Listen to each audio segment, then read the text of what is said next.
All right, thanks for coming back. uh, we're going to continue our Vampire Survivors like game, um, which is a game where you basically try to survive as long as you can without getting killed by a bunch of monsters. Um, I've had fun playing that one, so I thought I'd make one. Anyway, we're going to work on this timer because it's a pretty integral part in that game. So to do that, we need a text object. So we're going to come into our hierarchy, and I already have mine here, but I'm going to show you how to put it in there. So you're going to right-click in your hierarchy, go to UI, and I use Text Mesh Pro because I think the text is cleaner. You can use text, but that doesn't follow this tutorial, so you'd have to figure that out on your own. Anyway, so you click on that, and what's going to happen is it's going to add a canvas and a text object. But first, it's probably going to ask you if you want to import Text Mesh Pro. So when the window pops up, just click yes. So on this text object, I renamed it to timer so that I know what it is. Also, the difference between the transform on like the player, for example, and this is a rect transform, which pretty much is, yeah,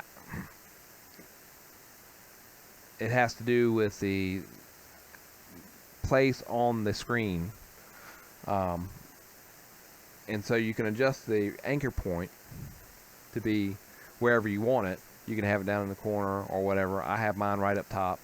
And I'm anchoring it to the top so that no matter what size, I'm going to put it on free aspect real quick, no matter what size the screen is, the timer is always on top.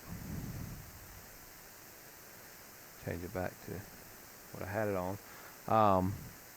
And that's all you have to do. So what we're going to do is make a script for this timer. Right click, create folder. UI scripts is what I have, and then create C# script timer. All right, create C# script and name it timer. All right, and then come in here. You're going to have to use a using in this because we have to draw code from Text Mesh Pro. So using TM Pro at the very top under using Unity Engine, and then let's get into this code. It's really simple. So we're going to have a int for minutes and a float for seconds, and a serialized field because nothing else needs to mess with this except for this script. A private text mesh GUI, UGUI, called timer text, and timer text is get component Text Mesh Pro UGUI because we're going to add it to our timer game object in our hierarchy window. All right, and we're going to make two methods, make three methods.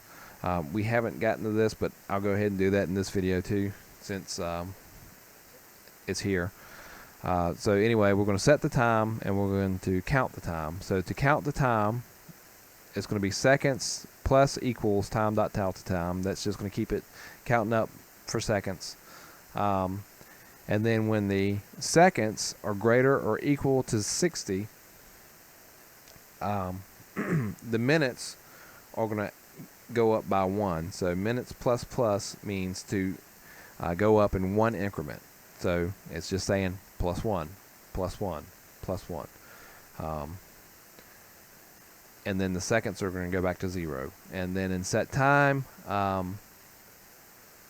if the seconds are less than 10, the timer text is going to read minutes plus :0 plus int seconds. So the reason why I put int here is because I want to show the seconds without decimal points. Okay, if I didn't have int here, it would be 0, 0, 0, 1, 2, 3, 4, and it would just keep counting up until it changed to 2 and 3. We don't want that.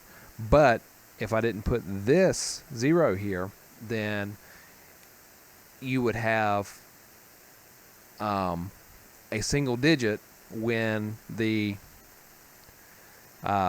seconds were below 10. And that's okay in this next line. So if they're below 10, do this. Else, you want to do this thing, which is it pretty much just changes this string that we have here to exclude that 0. And the reason why is because if this is 10 or above, it's going to be 2 digits. And that's okay. That's what we want. And then in set time, I went ahead and tried to call the method send time to game manager, and it'll send the game manager. So let me go back over into Unity and look at our scripts. So outside of the UI, in the scripts folder, pretty much just create a new C# script called game manager. And it'll go ahead and create this nice little gear icon for you because Unity knows enough to do that. Alright, so in game manager,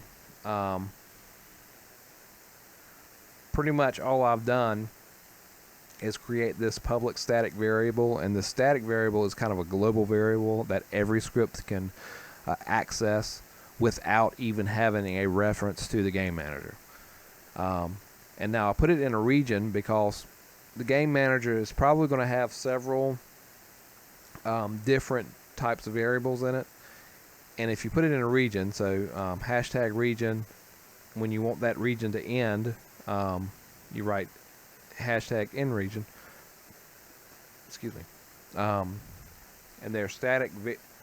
So I call this region static variable. So you put region, and then this is the name of the region, and then everything in between this and that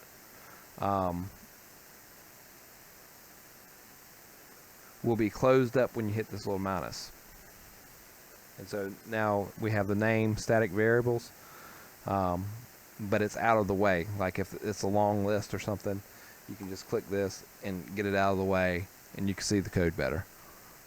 But all this is a static int minutes, because I think that the enemy spawner is going to reference this when we get to the enemy spawner at some point.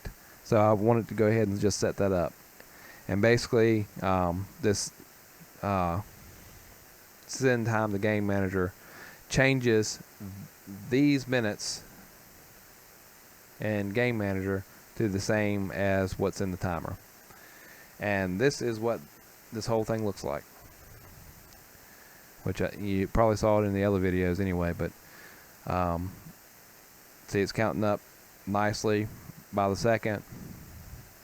Looks pretty good, and it'll keep counting on up until whenever you want the level to end, or until your player dies. But that's the end of this video.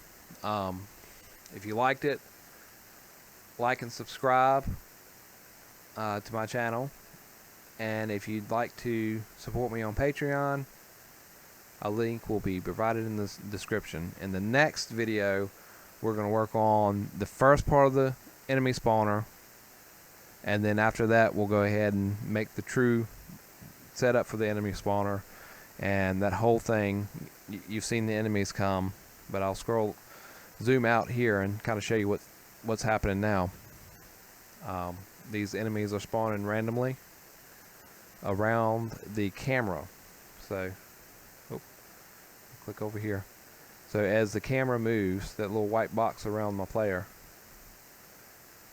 the enemies will spawn at a different point around the camera. So you never see them spawning. And probably we'll put some code in there that says if they get too far away from the spawn point or something, that they'll go back to being inactive. So anyway, that's all in another video. Thanks for watching, and see you next time.